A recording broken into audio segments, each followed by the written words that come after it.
Welcome back to Latin Taste. Today we're going to do a recipe from Colombia and it's all about Christmas, so I hope you enjoy it.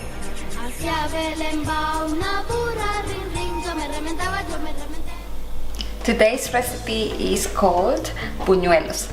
So in English, it's basically cheese balls, and this is a very good recipe that we have where we prepare the buñuelos, but we are using the 10 different ingredients, including the oil for frying. Usually in Colombia you can find the box, the pre-mix box, and all you have to add is just the cheese, the milk, or the acceptance of the instructions of the boxes. But today we have 10 different ingredients for you. Basically this is a very common dish for Christmas. We have this during the Christmas Eve, or also the 9 days before Christmas, which we call Novena Aguinaldos. It's a really nice tradition. This is the feta cheese. That's the fresh pecorino, fresh cheese. This is warm milk. These are the eggs, butter, the corn flour or the sour starch. This is salt, sugar, and the baking powder, and the oil for frying. And this is okay. So we have here the feta cheese. This one is called Greek feta cheese. The reason why I'm using this one is because it's much more crumbly, and it's salty, so it's extra salty. So we put it all in the bowl, and we need about 1 cup of feta cheese. And this is the fresh cheese, or you can find it as pecorino cheese. You can find this cheese in supermarkets or some Italian shops as well. So it's very traditional cheese from Italy. So pecorino in, and then you just make sure that it's all nice and unbroken. Either way, even if it's not really broken, it's okay, because when you put the other ingredients, you get to play with it.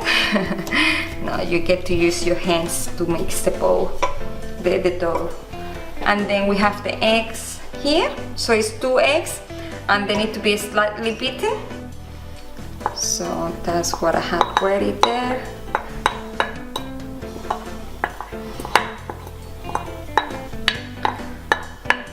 Okay.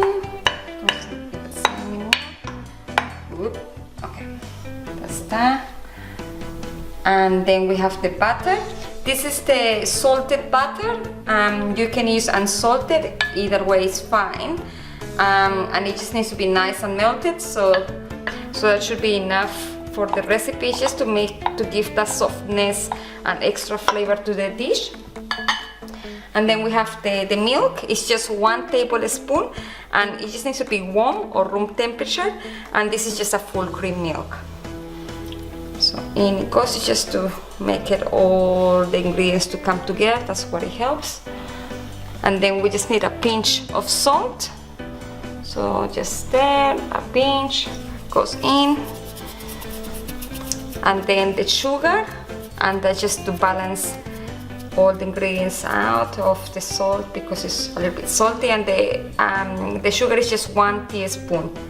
So a teaspoon goes in of sugar. And then we got the baking powder. The baking powder, you need 1 tablespoon. So that's the big spoon. So that's in. Okay. And then this is the sour starch flour. So that's the most important component in the dish. So with the sour starch, you can find it in different specialty stores. Or obviously in Latino house, you can find this starch. This one that I'm using is a special from Brazil. So there you go, and then we just mix it in. The best thing when you see that it's coming together, is just that you get to use your hands. But at the moment I just just mixing a little bit with the spoon, and then I put my hands in to mix it. Okay, so now I get to put my hands in, which is the best bit. I like to feel the mix is quite good. Also because you get to make sure that the cheese is nice and broken and mixed with the flour. Now, as you can see, I am not using a processor or a mixer, so obviously this is saving energy. You know, it's much more fun to just use your hands and get all the dough in and mixed in. So there you go. If you think it feels a little bit too wet, you're welcome to put a little bit more of the starch, of the flour. But at the moment you just have to make sure that the cheese is quite broken before you realize that you need more flour. And you can just add 1 tablespoon at a time. Okay, so the dough is already made. I already mixed it in with my hands. So I actually add 2 more tablespoons of the starch, the sour starch. So basically now it's ready to go. Usually in Colombia the flour, it is a little bit harder. This one is a little bit soft, but it's okay. The taste is exactly the same, and that's what is important. The texture, it might not be exactly the same, but it will be very similar.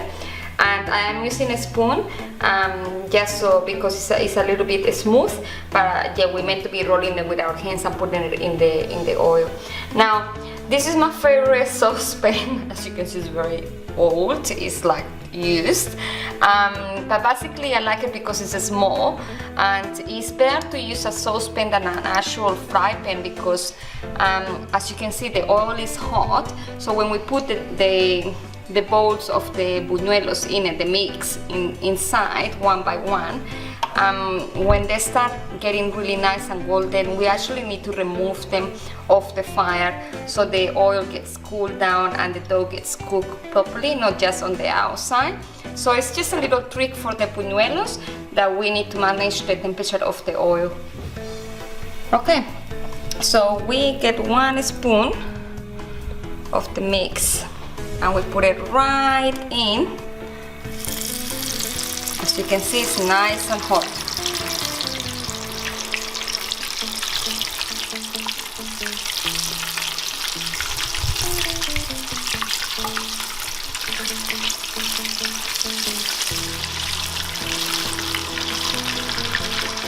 So I am going to put just 3.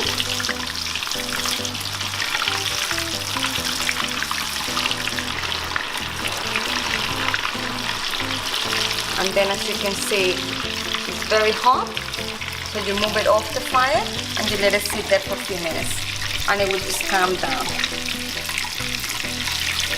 And they actually turn around by themselves.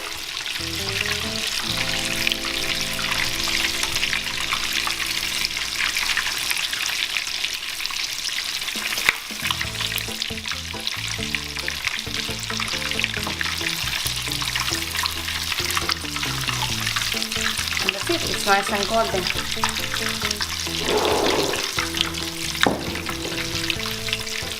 And we put it here. It looks beautiful. Nice and cheesy. That's what we like, don't we? Yeah! There we go.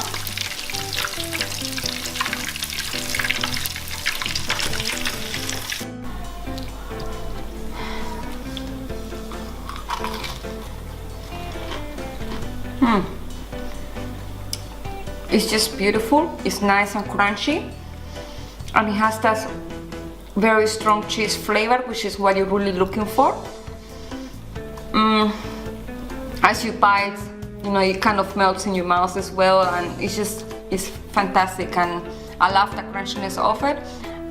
It might not look as a buñuelo from Colombia, but it's very close because of the texture, and the flavor is very it's pretty much the same. Yeah, just enjoy making it at home. Don't worry about the looks, just the flavor. Bye!